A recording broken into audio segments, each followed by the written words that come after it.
Dans la banlieue de Los Angeles, un homme va nous livrer un témoignage rare. Craig Montey est un ancien informateur du FBI.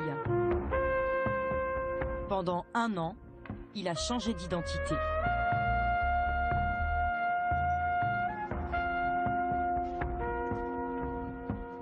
Chaque matin, il devenait Farouk Aziz, son personnage de couverture. Ce sont les agents du FBI qui m'ont donné ces vêtements pour que j'ai vraiment l'air musulman. Musulman, Craig ne l'est pas. Comme beaucoup d'informateurs, c'est un ancien trafiquant de drogue. Pour éviter la prison, il renseigne le FBI dans les années 80. Il y a 7 ans, l'agence fédérale lui propose 9 000 € par mois pour infiltrer des mosquées, équipé d'un micro, caché dans ses clés. J'en avais une douzaine comme celle-ci. Je laissais mes clés traîner dans la mosquée, dans le bureau de l'imam, chez les gens. Et je revenais plus tard en disant que j'avais oublié mes clés. C'est comme ça que j'espionnais les gens. J'étais réputé dans la mosquée pour oublier mes clés partout. La mission de Craig Montey, repérer dans les mosquées des musulmans radicaux susceptibles de planifier des actions terroristes. Son opération a eu lieu en 2007, 6 ans après le 11 septembre. À l'époque, le traumatisme est toujours là. Le président George Bush le répète, l'Amérique est en guerre. Ben Laden et les terroristes qui l'entourent ont été très clairs sur leurs intentions, comme Hitler et Lénine avant eux. Nous sommes en guerre et nous ne pouvons pas la gagner en agissant comme si elle n'existait pas. Après le choc de 2001, les pouvoirs des services de renseignement sont renforcés. Des centaines d'opérations de surveillance comme celle de Craig Montey sont menées à travers le pays. Débusquer des terroristes devient une priorité. Sur le terrain, les informateurs sont sous pression. Au bout d'1 an d'infiltration, Craig ne trouve aucun suspect. Le FBI lui demande de continuer. Je leur mettais la pression en leur disant des choses du genre « Un vrai musulman ferait le djihad. Un vrai musulman ferait la guerre contre un État infidèle qui a envahi son pays, violé ses femmes. » J'essayais d'augmenter leur rage, leur colère. Mais la plupart ne réagissaient pas. C'étaient des gens très pacifiques. Ce n'étaient pas des terroristes. Craig affirme que le FBI l'aurait menacé de ne pas le payer, faute d'identifier des terroristes. Pour lui, pas question de dénoncer des innocents. Il abandonne l'opération. Le FBI dispose de 15 000 hommes de l'ombre comme lui sur le terrain. Combien sont-ils à être allés plus loin que Craig, à avoir flirté avec l'illégalité? Enquête sur cette guerre invisible menée par le FBI.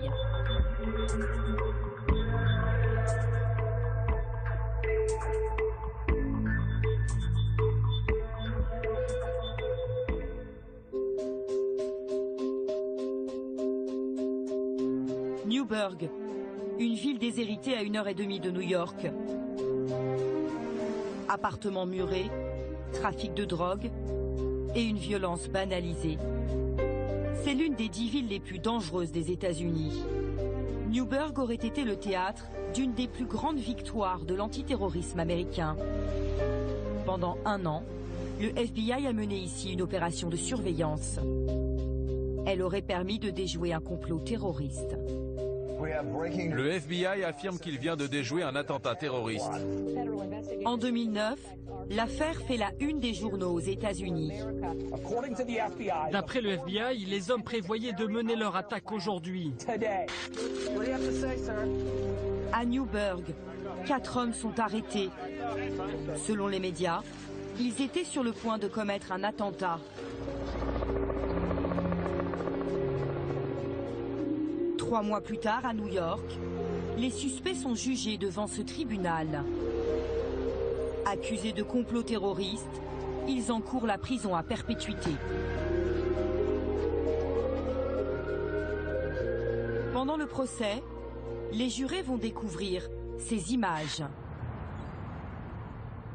Celles que le FBI a captées pendant son opération de surveillance.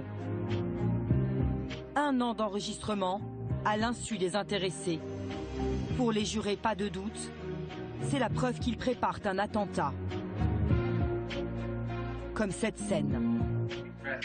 Tu appuies là, tu enlèves le cran d'arrêt et tu tires, ok? Des vidéos rares, devenues le socle de l'accusation. Les 4 de Newburgh sont condamnés à 25 ans de prison. Ces images, nous nous les sommes procurées. Nous les avons décryptées. Elles vont nous livrer une histoire différente et révéler le rôle joué par l'informateur du FBI.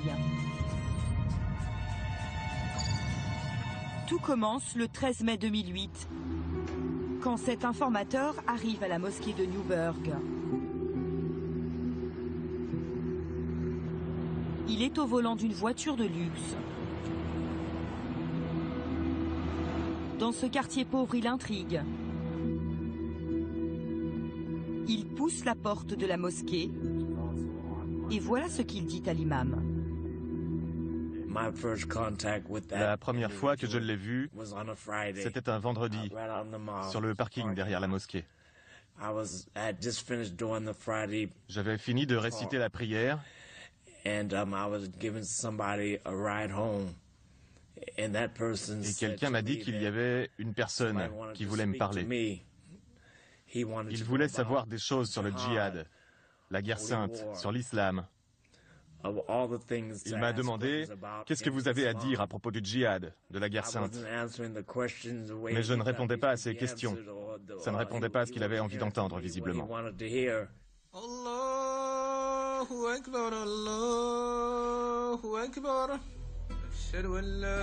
L'homme s'appelle Shahed Hussein. Auprès des fidèles, il se fait passer pour un riche Pakistanais récemment arrivé aux États-Unis. Tous ignorent qu'il travaille pour le compte du FBI. Il est ici en infiltration, censé repérer des musulmans radicaux. Pour cette mission de surveillance, des micros et des caméras ont été disposés partout. Dans la maison que l'informateur a louée pour l'opération et dans sa voiture. Le premier homme qui l'approche, c'est lui, James Cromity, un ancien dealer de crack des quartiers pauvres de Newburgh. Nous avons rencontré un avocat qui a analysé cette opération d'infiltration du FBI. James Cromity est une personne complètement perdue. Il a un emploi très modeste, pas d'argent, il est marié, il cherche un but dans sa vie. Shahed Hussein arrive et lui dit « Je vais te donner un but, je vais te donner une histoire et tu vas avoir l'impression d'être quelqu'un d'important. » Au fil des semaines, les deux hommes se fréquentent de plus en plus. James Cromity s'attache à celui qu'il croit être son nouvel ami. Il le lui dit lors d'un trajet en voiture. J'ai envie que tu sois comme un frère pour moi. Sois mon frère, Shahed. J'ai envie d'être moi-même avec toi. Je sais que ça ne posera pas de problème. L'infiltré Shahed Hussein invite régulièrement James Cromity chez lui. Petit à petit, il lui parle du djihad et d'une mission qu'il voudrait lui confier. L'informateur est assis à la droite de l'image. J'ai beaucoup d'idées pour toi, mais je t'en parlerai quand ce sera le bon moment. Mais il n'y a pas de bon moment. Allah a beaucoup de travail pour toi. Je sais que Allah ne m'a pas fait venir sur Terre pour faire la guerre. Allah t'a fait venir ici pour travailler dans un supermarché, tu penses? Non, mais il m'a pas fait venir ici pour faire la guerre. James Cromity ne se montre pas intéressé. Shahed Hussein va plus loin. Il va ouvertement évoquer l'idée d'un attentat. Je peux te poser une question? Ce serait quoi, d'après toi, la meilleure cible à New York? La meilleure cible a déjà été attaquée. Ok, mais à New York ou ailleurs? L'infiltré lui suggère alors de recruter d'autres hommes. Ce serait vraiment bien qu'on ait d'autres personnes dans cette affaire, mon frère. Des bons musulmans, si possible. Ouais, mais c'est pas facile. Comment tu fais pour faire ça? J'essaie, mais à chaque fois, j'ai l'impression que ce n'est pas ma mission. Tu m'as dit que Allah s'en occupait. Alors peut-être que c'est pas à moi de le faire. À la suite de cette discussion, James Cromity va prendre ses distances avec l'infiltré. Est-ce parce qu'il ne veut pas aller plus loin? Prend-il peur? Après 8 mois de contact quotidien avec l'informateur, il coupe les ponts brutalement. En février, James Cromity dit « Je ne vais pas participer ». Et James se cache de Shahid Hussein pendant un mois. Hussein l'appelle plusieurs fois, il vient chez lui mais il ne répond pas. Le FBI sait parfaitement qu'il est de l'autre côté de la porte. La mission de l'infiltré pourrait s'arrêter là, mais ce n'est pas ce qu'il va se passer. Pour son opération à Newburgh, le FBI lui a promis 120 000 €. Après 9 mois infructueux, l'informateur va jouer une dernière carte. Il propose à James Cromity une somme d'argent qui va tout faire basculer. Écoutez leur dialogue, révélé par les écoutes téléphoniques du FBI. Allô? Tu te souviens de moi, mon frère? Parle-moi. Écoute-moi, écoute-moi. J'ai quitté la ville, j'ai tout laissé. Je suis parti, c'est tout. Mon frère, je peux te faire gagner 250 000 $, mais tu ne veux pas. Qu'est-ce que tu veux que je te dise? Ok, viens voir, mon frère. Face à la promesse de ces 250 000 $, James Cromity finit par céder. Il recrute David Williams, un habitant de son quartier, lui aussi ancien dealer de crack. Les voici tous les deux avec Shahid Hussein, quelques jours plus tard. L'informateur a créé une cellule terroriste. Il va aussi leur fournir le scénario d'une attaque et des cibles très précises. C'est Shahid Hussein qui parle. On va commencer par la synagogue. On revient et on fait ça après. C'est quoi? Les avions. L'informateur Shahid Hussein définit 2 lieux d'attentat. Cette synagogue du Bronx et cette base militaire. Au final, il a réussi à entraîner 4 hommes dans son complot.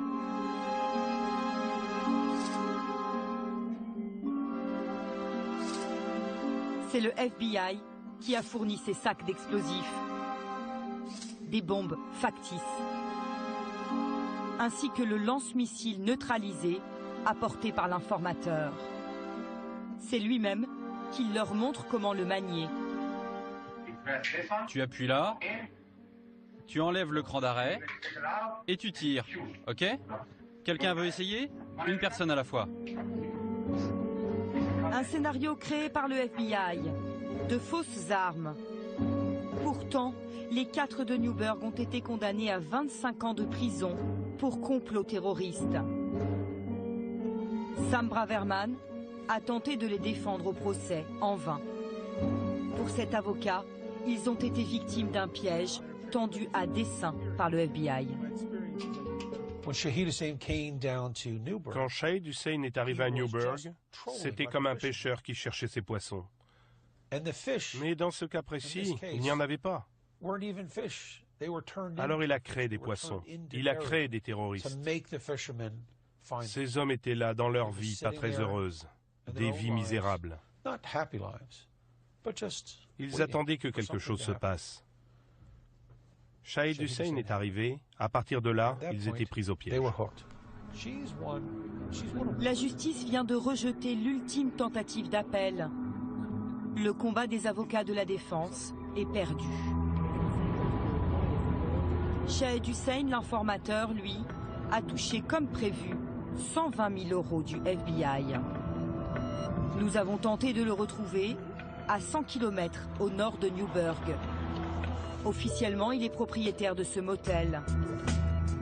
Mais ce jour-là, malgré plusieurs tentatives, sa porte nous est restée fermée.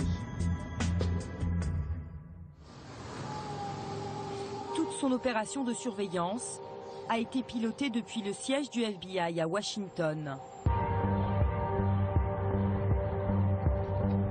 6 mois après l'arrestation de Newburgh, le directeur du FBI s'exprime face au Congrès. Robert Mueller dresse le bilan annuel de son agence. Il présente l'affaire comme un succès. Le FBI a ciblé plusieurs suspects terroristes. On s'est rendu compte que ces personnes étaient prêtes à aller au-delà des mots, en passant à l'action. Le meilleur exemple, c'est en mai 2009, avec l'arrestation de 4 individus qui avaient prévu de faire exploser une synagogue à New York. Ils avaient aussi prévu d'attaquer une base militaire. Aujourd'hui, le FBI a refusé nos demandes d'interview sur ses méthodes de lutte antiterroriste. Aucun représentant des autorités américaines n'a souhaité nous parler. Bonjour, je fais un reportage sur les opérations d'infiltration aux États-Unis. Nous souhaiterions une interview. La question est sensible aux États-Unis. Le seul qui a accepté de nous recevoir, c'est Ted Waski, un agent retraité du FBI. Il a dirigé plusieurs cellules antiterroristes à travers le pays. On ne va pas attendre qu'un autre building se fasse attaquer pour agir et pour identifier les cellules terroristes. Les Américains et le monde entier tiendront le FBI pour responsable s'il y a une autre attaque terroriste. D'après Ted Waski, la fin justifie les moyens. Nous l'interrogeons sur l'opération de Newburgh et sur le rôle très actif de l'informateur. Qu'est-ce que vous pensez de ce comportement ? Si ce n'était pas Shahed Hussein, ils auraient trouvé quelqu'un d'autre qui leur aurait offert de l'argent pour appuyer leur cause.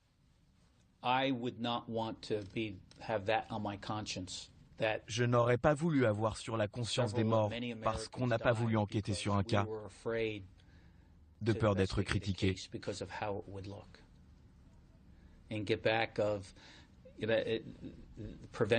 C'est préventif. On ne sait jamais jusqu'où ces hommes étaient prêts à aller. Combien d'attentats ont été déjoués grâce aux opérations d'infiltration? Impossible de connaître ce chiffre. Secret défense, d'après les autorités américaines. En 13 ans, plus de 200 opérations comme celle de Newburgh ont été menées par le FBI. Barack Obama a maintenu le dispositif mis en place par George Bush. Après les attaques du 11 septembre, la mission du bureau s'est focalisée plus que jamais sur la prévention. Le défi est d'identifier et d'arrêter les complots terroristes avant même qu'ils ne se mettent en place. Aux États-Unis, peu de voix s'élèvent contre les méthodes de lutte antiterroriste. Un journaliste d'investigation enquête depuis 7 ans sur les excès de cette politique. Trevor Aronson a tenté de démontrer à plusieurs reprises que des hommes avaient été piégés. Bonjour, comment ça va? Ce jour-là, il a rendez-vous avec Avni Osmakak. Son frère vient d'être condamné à 40 ans de prison pour complot terroriste. Cette fois encore, il était en contact avec un informateur du FBI. Votre frère a changé après avoir rencontré l'informateur? Il a commencé à s'habiller en habits traditionnels musulmans, à mettre un turban. Ça, c'est l'informateur qui lui a demandé de le faire. Il lui disait que tous les bons musulmans devaient s'habiller comme ça. D'après Avni, son frère aurait été manipulé du début à la fin par le FBI. Dans cette affaire aussi, tout a été enregistré. L'informateur a procuré des armes à Sami Osmakak. Il lui a appris à s'en servir. Il l'aurait poussé à enregistrer cette vidéo djihadiste. C'est l'infiltré du FBI qui tient la caméra. Nous voulons nous venger des infidèles américains qui font couler le sang en Irak. Nous allons faire couler votre sang, celui de vos femmes et de vos enfants. Sa ceinture d'explosifs, le revolver et la Kalachnikov posée à côté de lui sont factices. Avni affirme que son frère était malade, diagnostiqué schizophrène 5 ans avant cette vidéo. On l'a vu changer quand il est tombé malade. On a essayé de le convaincre d'aller voir un médecin, mais il nous a fui. Et l'informateur, il a juste profité de sa maladie. Vous pensez que votre frère réalisait que c'était grave de faire ce genre de vidéo? Mon frère ne savait même pas ce qu'il disait à ce moment-là. Tout ça, c'était orchestré par quelqu'un dans les coulisses. La thèse de la manipulation, avancée par les avocats, n'a pas été retenue. Pour le journaliste Trevor Aronson, ce cas ressemble à d'autres histoires qu'il a révélées. D'après lui, il s'agirait bien d'un piège. Ce qui est significatif dans le cas de Sami Osmakak, c'est que comme les autres affaires, on dirait que le FBI a tout orchestré. Chaque détail, y compris les mots que Sami Osmakak a prononcés. Il a aussi été manipulé par l'informateur qui lui a promis de l'argent. Il y a aussi des questions qui se posent sur ses capacités mentales limitées. Il était facilement manipulable par ses agents qui cherchaient une affaire à tout prix. D'après Trevor, quand le piège se referme, il est presque impossible de s'en sortir.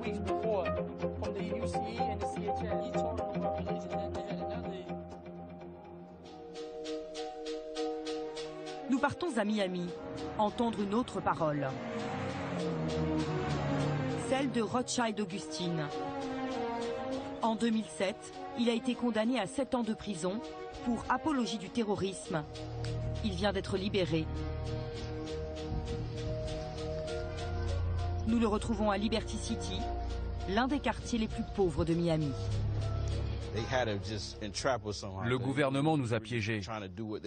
Tout le monde savait qu'on ne ferait jamais aucun acte terroriste. L'informateur nous a poussés, piégés pour créer une affaire. Rothschild croise la route d'un informateur du FBI il y a 8 ans. À l'époque, il fait partie d'un groupe de 7 jeunes désœuvrés qui traînent dans les rues de Miami. Pour le FBI, ils sont suspects. Une mission de surveillance est lancée. L'informateur, c'est Eli Assad, un ancien dealer qui renseigne le FBI depuis plusieurs années. Encore une fois, il fait miroiter de l'argent aux hommes s'ils planifient un attentat. 40 000 € pour faire exploser le siège du FBI à Miami. Mais au fil des mois, rien ne se met en place. Alors Eli Assad imagine autre chose. Ce jour-là, il convoque tout le monde chez lui. Je représente Oussama Ben Laden. C'est lui qui parle sur cette vidéo. Sous les caméras de surveillance du FBI, il demande au groupe de réciter un serment à Al-Qaïda qu'il leur dicte mot pour mot. Maintenant, vous répétez après moi. Je jure devant Dieu, le Tout-Puissant, de m'engager entièrement. Rothschild est l'homme au t-shirt blanc. C'est à cause de cette vidéo qu'il a été condamné pour apologie du terrorisme.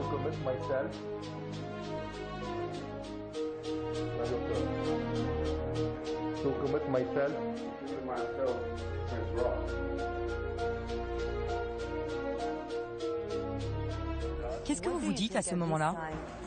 À ce moment-là, j'étais très mal à l'aise. Je ne comprenais pas ce qui se passait. Je pensais juste à partir. Regardez, j'ai la main sur la porte, prêt à partir. Je comprenais pas. C'est sûr que c'était pas une bonne idée. Avec le recul, je me dis que c'était stupide. Mais à l'époque, on était désespérés, on avait besoin d'argent. On avait des rêves, des buts à atteindre. Et rien ne se passait, on était frustrés. On voulait juste que nos vies changent. Rothschild se serait laissé aveugler par l'argent. Il affirme que pour lui, ce serment n'avait aucun sens. Nous avons joint l'informateur par téléphone. Il reconnaît avoir incité les hommes en leur proposant 40 000 €. Mais d'après lui, sa mission était légitime. Virginie, si je vous donne 100 000 $, vous savez que je suis une mauvaise personne et que je veux quelque chose de mal. Vous le faites, vous? Pourquoi vous leur avez suggéré d'attaquer le siège du FBI? L'idée vient de vous? On voulait voir à quel point ils étaient sérieux. Pour Elie Assad, cette opération aurait permis d'éviter le pire. Imaginons que ces hommes aient réellement cherché une mauvaise personne. Imaginons qu'ils aient vraiment trouvé cette personne. Qu'est-ce qui se serait passé d'après vous? Pour son opération de surveillance à Miami, Elie Assad a touché 65 000 € du FBI. Les informateurs cherchent-ils désormais des terroristes à tout prix? Un homme en est persuadé. Mike German a travaillé pendant 25 ans comme agent spécial du FBI. Il a démissionné en 2004 après avoir dénoncé les dérives de la lutte antiterroriste. À l'époque où je faisais mes opérations d'infiltration avant le 11 septembre, si je voulais ouvrir une enquête pour terrorisme sur des personnes, le FBI m'aurait demandé à quelle organisation terroriste ces hommes sont-ils affiliés. Dans les récentes affaires, j'aurais répondu en fait, ils ne sont pas affiliés à des terroristes. On m'aurait demandé, ok, mais quel genre d'armes ont-ils? Ils n'en ont aucune. Quelles ressources ont-ils pour acheter des armes? Ils n'ont aucune ressource. Quel est leur complot terroriste? Ils n'ont aucun complot en tête. Donc, on va lancer l'opération d'infiltration, leur fournir les armes, l'argent et l'idée de l'attaque. Pour moi, c'est de la fabrication d'affaires. D'après cet ancien agent, l'attaque du World Trade Center a profondément changé les méthodes du FBI. Depuis, son budget a explosé.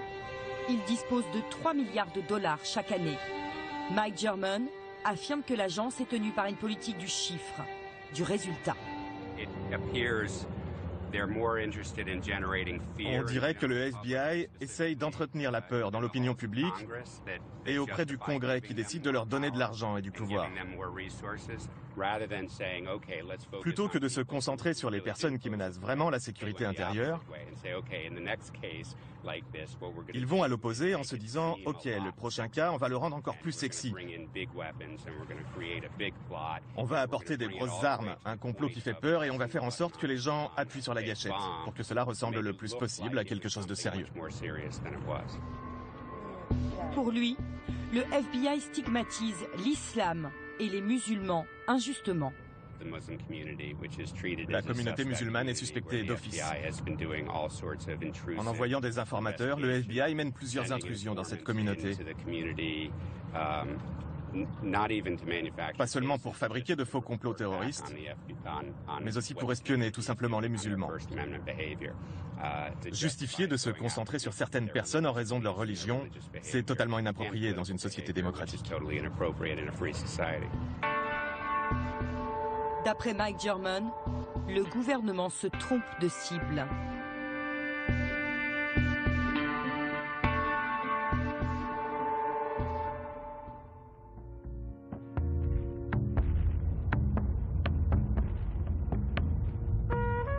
Après un an d'infiltration dans la communauté musulmane de Californie, Craig Montey, l'ancien informateur, n'avait trouvé aucun djihadiste. 7 ans plus tard, il ose à peine s'approcher des lieux qu'il a surveillés à l'époque.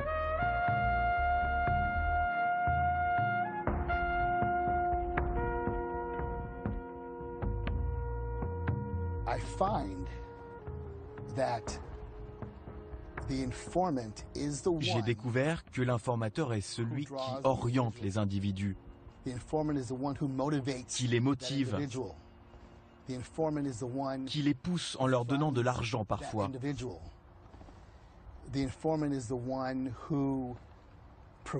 Qui révèle des vices en eux. Vous enlevez l'informateur, il n'y a pas d'affaire. En 2009, Craig Montey a porté plainte contre le FBI pour atteinte aux libertés civiles. il a perdu son procès.